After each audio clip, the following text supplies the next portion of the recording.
cause them to feel this tingling and to have a relaxed feeling that comes along with that. The triggers include things like a lot of different quiet sounds like whispering, talking softly, tapping on things, scratching on things, or just doing things very carefully. And I know that a lot of people are triggered, that is to say their ASMR feeling is triggered by people with different accents to their own. So although an English accent does not give me much of a feeling of ASMR, for other people who don't have an English accent, it can trigger that for them. For me, I like listening to Americans, Russians, anyone, people with sort of Koreans, Chinese, whatever, just people with pretty much any accent other than mine. One Scottish ASMR creator, I watch her videos as well. I'm curious to see how many people who watch my channel normally, who will watch this video, also experience ASMR, and how many have never heard about it until now, and how many have but haven't mentioned it before. So I guess we'll see.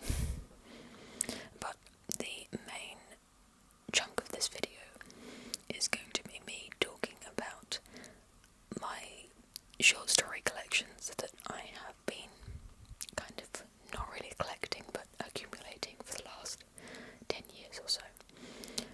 It's a section of books that I've never mentioned on this channel before because there's never really a good time to bring it up, but I do like short stories, so I have a few books of collections of short stories that I would like to share with you today, and some of them, probably all of them, I can recommend to you. So if you either like short stories or you don't, I think you might be interested to try these. If you have read any of these, please let me know if you like them, what you thought of them, that sort of thing. That's always interesting. And obviously leave your comments below about ASMR, what your reaction is. If you hate it or like it. If you hate it, you've probably turned off this video already. If you're curious about it or you like it or whatever, I'm interested to know, so just write comments, as always. The first book, going in chronological order of when I got it, is called It's Too Late to Say I'm Sorry by Joey Como. I don't know how to say his name. It's Too Late to Say I'm Sorry is a book that I bought when I was a teenager, and nobody recommended it to me. I didn't know if it was going to be any good, but the author, Joey, I suppose, wrote a webcomic that I used to love to read called A Softer World. I don't read it anymore, but I liked the comic so much that I wanted to read his short stories, so I bought this book and I loved it. I really enjoyed the stories in this book. They are probably could be characterized as kind of dark, funny, a little bit twisted, and they're very honest. I think that's what's interesting, is they're very kind of upfront about the kind of darker aspects of human personalities. So if that sounds appealing, you should read this, because I thought it was really good when I was a teenager. I haven't read it since then, so maybe maybe it hasn't aged well, but anyway, I thought it was good. Let's have a look at what kind of sounds this book makes in an ASMR fashion.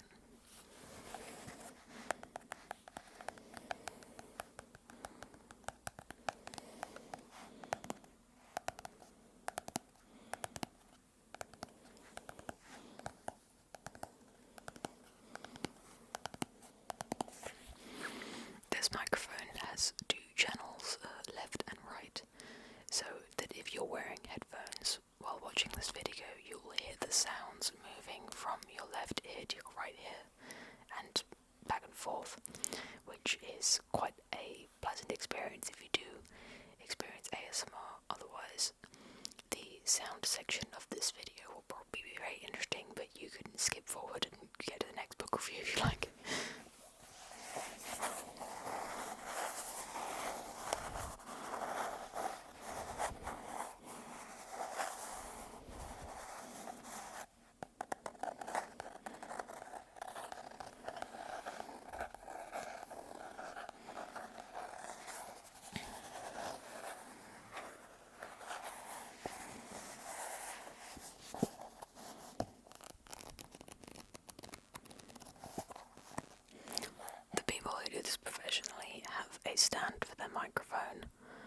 they don't have to hold it quite so close to their mouth as I do, so I'm having to do a very amateur version of what the people who do this for a living actually do in their videos, but I hope you don't mind.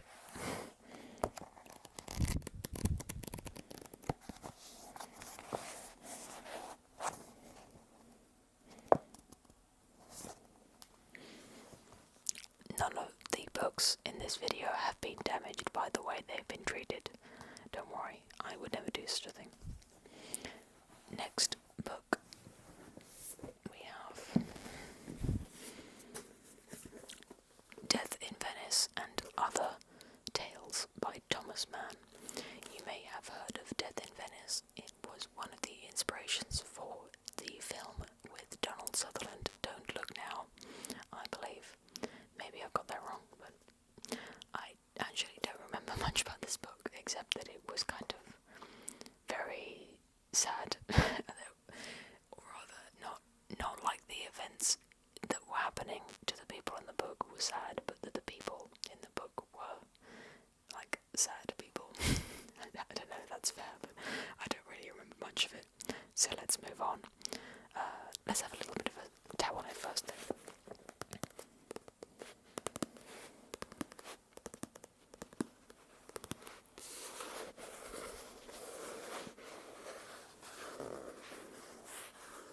Each book sounds a little bit different, but I don't know if that's going to come across in the video or not. We'll see.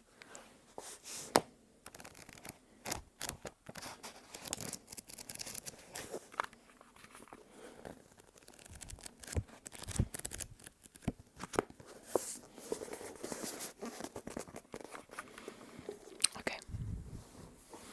Next book we have Someone Like You by Roald Dahl. You may know Roald Dahl as a children's author, but this is not a children's book, and the stories in it are not about children or for children, but it is very good. You might recognise the front cover as being from a story that's very famous about a housewife who murders her husband with a joint of meat. That's what the front cover represents. All of the stories in this book are excellent. They're very memorable, just for their kind of the odd circumstances of what happens. The characters are well drawn as well, but really it's the events that happen that are really interesting and memorable. And it was, I believe, a lot of these stories were adapted into episodes of a TV show that I haven't seen, and I think the show is called Tales of the Unexpected.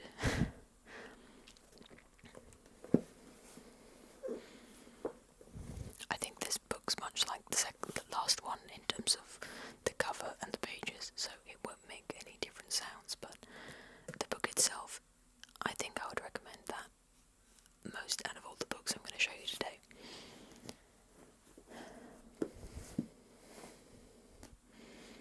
The next book is one that I was given by my husband before we were married. It's probably one of the first things that he gave to me as a present. He always gets me books for a present, which I love.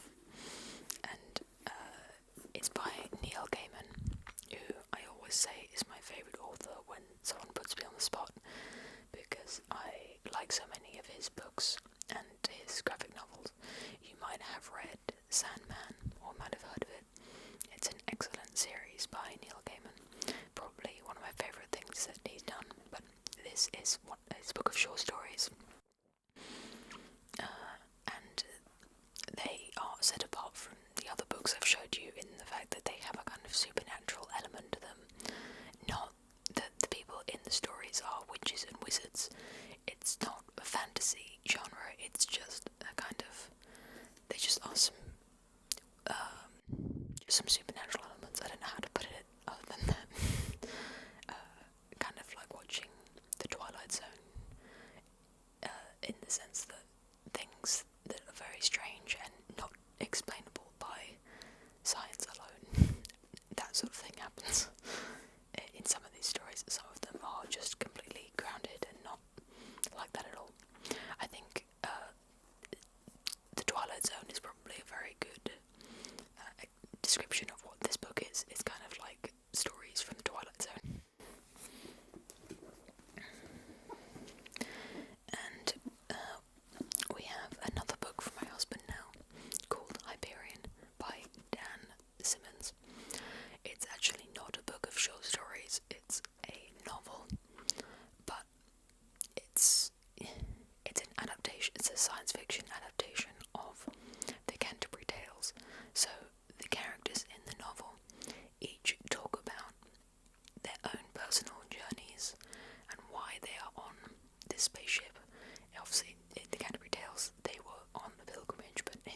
they're on a spaceship pilgrimage, and they are all very different people with very different histories. They're from different planets, and the science fiction concepts in this book are amazing. They really, really good stories, not just from a science fiction perspective, but from a narrative perspective. I like this book a lot, and I know it's known as a science fiction classic. Dan Simmons also wrote a book called The Terror, which I haven't read, but I saw the TV adaptation, and that was very good. That was more of a historical novel that was that he adapted, that he wrote, that he put in like just a tiny sprinkling of like fantasy, science fiction elements, but mostly it's just completely historical. And the show is absolutely excellent. I can't think of a show that I liked that much in a long time. This is a big thick book, so if it makes a different sound.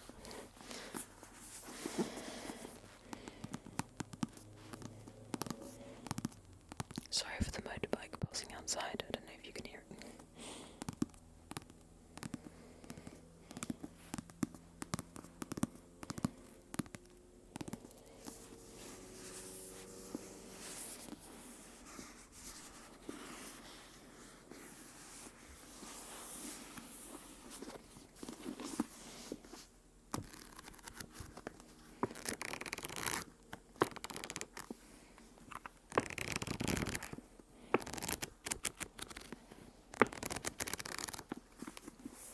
How was that? Okay, coming to our final book, which is Stories and Prose Poems by Alexander Solzhenitsyn, the Soviet-era Russian author that you might know as the writer of The Gulag Archipelago and a few other novels that I cannot remember the name of right now.